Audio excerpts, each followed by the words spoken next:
নমস্কাৰ সকলোকে।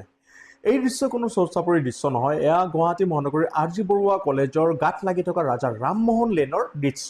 আপোনালোকে নিজে চাওক কিমান বিভৎস কণ্ডিশ্যনত ইয়াৰে ৰাইজে থাকিবলৈ বাধ্য হৈছে। আৰু আহক প্ৰথমতে আমি কেইবাগৰাকী ৰাইজৰ প্ৰতিক্ৰিয়া শুনো, তাৰ পিছত ইয়াৰ ওপৰত আমি বিতংকৈ আলোচনা কৰিম।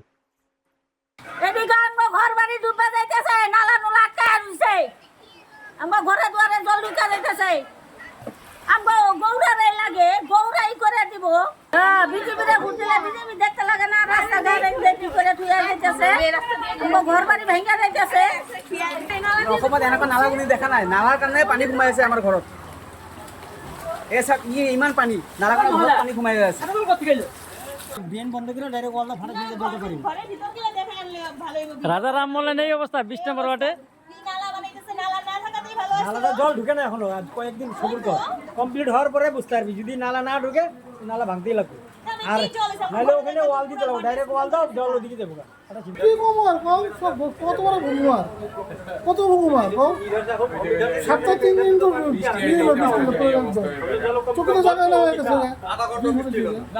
হ্যাঁ নালা বানাইলো, নালা থেকে আর বৃষ্টি কমে গেল না, বৃষ্টি বন্ধ করে বন্ধ হয়ে আর বৃষ্টিতে জল গেছে। আধা ঘণ্টা বৃষ্টি নাই। হয়, এনেধৰণৰ ৰাইজে যদি খং কৰিছে, এওঁলোকৰ খং কিন্তু একেবাৰে স্বাভাৱিক। কাৰণ এয়া কোনো নতুন নহয় যে আজিয়ে বৰষুণ দিছে আৰু এনে প্ৰকাৰে তেওঁলোকে থাকিছে। নহয়, আজি বছৰি বছৰি ইয়াৰে ৰাইজ এনেদৰে থাকিবলৈ বাধ্য হৈছে। যেতিয়াই বৰষুণ দিয়ে তেতিয়াই তেওঁলোকৰ ঘৰৰ পিছফালে থকা এটা নালা আছে, সেই নালাৰ পৰা যিমান লেতেৰা পানী আছে সেইবোৰ তেওঁলোকৰ চোতালেদি বৈ আহি তেওঁলোকৰ পাকঘৰত, তেওঁলোকৰ ড্ৰয়িং ৰুমত, আনকি মন্দিৰতো এই পানীবোৰে সোমায় আৰু ইয়াৰ কোনো শুনানি নহয়। এই চাওক, এই যে কলা কলা এইবোৰ নালাৰ পানী, সেই পানীবোৰেই গছকি মানুহ ইয়াৰ পৰা পাৰ হ'বলগীয়া বাধ্য হৈছে। গতিকে ৰাইজে যদি ইয়াৰ ওপৰতে খং কৰিছে, প্ৰতিক্ৰিয়া দিছে, মই তেওঁলোকক আচলতে অভিনন্দন জ্ঞাপন কৰিম যে হয়, আপোনালোকে যে এটা সজাগ ৰাইজৰ আপোনালোকে আচলতে ভূমিকা পালন কৰিছে। এনেধৰণৰ ৰাইজে কথাবোৰ উন্মোচন কৰিব লাগে। আপোনালোকে নিজে চাওক কি পৰিস্থিতি, কি কণ্ডিশ্যন, এনেধৰণৰ লেতেৰাৰ মাজত তেওঁলোকে থাকিবলৈ বাধ্য হৈছে। গতিকে ৰাইজে প্ৰতিক্ৰিয়া দিয়াটো স্বাভাৱিক। পিছে আমাৰ 20 নম্বৰ ৱাৰ্ডৰ সন্মানীয় কাউন্সিলৰ, মই আপোনাক কৈছোঁ, মই বহু ক্ষেত্ৰত তেনেকৈ বহু ৰাইজৰ পৰা শুনা পাইছিলোঁ, যেতিয়াই কোনোবা দুখীয়া ৰাইজ আপোনাৰ ওচৰত যায়, ধৰক অৰুণোদয়ৰ ফৰ্ম বিচাৰি বা ৰেচন কাৰ্ডৰ ফৰ্ম বিচাৰি বা বৃদ্ধ পেঞ্চনৰ ফৰ্ম বিচাৰি বা তেনেধৰণৰ কিবা যদি কামৰ বাবে যায় আপোনাৰ ওচৰত, আপুনি ঘৰত থাকিও বেলেগৰ মুখেদি কৈ পঠিয়ায় যে আপুনি ঘৰত নাই। এই কথাখিনি এতিয়া কিমান দূৰলৈকে সত্য সেয়া আপুনি ভালকৈ জানিব, আৰু যিসকল ৰাইজে কয় তেওঁলোকেহে ভালকৈ জানিব।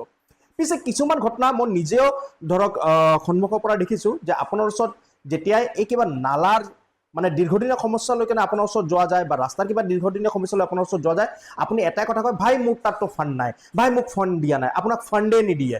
ৱেৰেজ আমি দেখা পাইছোঁ যে 20 নম্বৰ ৱাৰ্ডৰ অন্তৰ্গত কিছু ৰাস্তা বা কিছু নালাৰ সমস্যালৈ যেতিয়া মই মাত মাতিছিলোঁ, তেতিয়া 19 নম্বৰ ৱাৰ্ডৰ কাউন্সিলৰগৰাকীয়ে আগবাঢ়ি আহি সেইখিনি সমস্যাৰ সমাধান কৰিছিলে।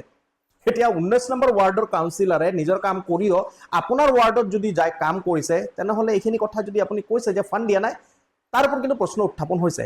ৰাইজে ইতিমধ্যে সকলো চাই আছে। আৰু আপুনি যে বাৰে বাৰে কৈ থাকে যে ফাণ্ড নাই, ফাণ্ড নাই, ফাণ্ড নাই, কিন্তু আমিতো সকলোৱে দেখিছোঁ, ৰাইজেও দেখিছে কি প্ৰকাৰে আমাৰ সন্মানীয় মুখ্যমন্ত্ৰীগৰাকীয়ে পোনপটীয়াকৈ 1 কোটিকৈ টকা সকলো কাউন্সিলৰ ফাণ্ডত দিছিলে এই ৰাস্তা আৰু নালা এইবোৰ নিৰ্মাণ কৰিবলৈ। তাৰপিছত GMCৰ ফাণ্ড আছে, তাৰপিছত নানান ধৰণৰ স্কিম আছে, নানান ধৰণৰ আঁচনি আছে, MLAৰ পৰাও যথেষ্ট সহায় কৰা হৈছে আপোনালোকক। কিন্তু তাৰ উপৰিও আপুনি এই কথাবোৰ কয়, কি হৈছে জানে, আপুনিতো নিজৰ সন্মান কেতিয়াবাতে হেৰাইছে। এতিয়া আপোনাৰ কাৰণে আপোনাৰ পাৰ্টিৰ ওপৰতো প্ৰশ্ন উত্থাপন হৈ আছে। আপোনাক কওঁ, আপোনাৰ লাজ লাগিব লাগে। আপোনাৰ ঘৰৰ ঘৰৰ ৱালৰ লগত লাগি থকা বাইলেন এটা ৰাজা ৰামমোহন লেন, তাৰে মানুহৰ চাওক আপুনি ইমান বিভৎস অৱস্থা যে এই নালা লেতেৰা পানী আহি তেওঁলোকৰ পাকঘৰত সোমাই আছে, ড্ৰয়িং ৰুমত সোমাই আছে, আনকি পূজা ঘৰতো সোমাই আছে। সঁচাকৈ আপোনাৰ লাজ নালাগেনে? আপোনাৰ ঘৰৰ গেটটোৰ পৰা ওলাই আহি আপুনি সন্মুখত চাবচোন, ইমান ইমান জাবৰৰ ডুম পেলাই থৈছে, ইমান লেতেৰা হৈ আছে। ৰাতিপুৱা ৰাতিপুৱা উঠি আপুনি এইবোৰ চাই লাজ নালাগে আপোনাৰ?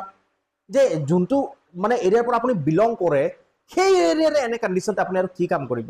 আজি আপোনাৰ কাৰণে আপোনাৰ দলৰ ওপৰত কিন্তু প্ৰশ্ন উত্থাপন হৈছে। গতিকে আপোনাৰ সঁচাকৈ লাজ পাব লাগে। মই আপোনাক কওঁ, এতিয়াও দেৰি হোৱা নাই, আপুনি ঘৰৰ পৰা ওলাই আহক, ৰাইজৰ মাজত আহক, ৰাইজৰ সমস্যাবোৰৰ আপুনি বুজ লওক, সমাধান কৰিবলৈ চেষ্টা কৰক।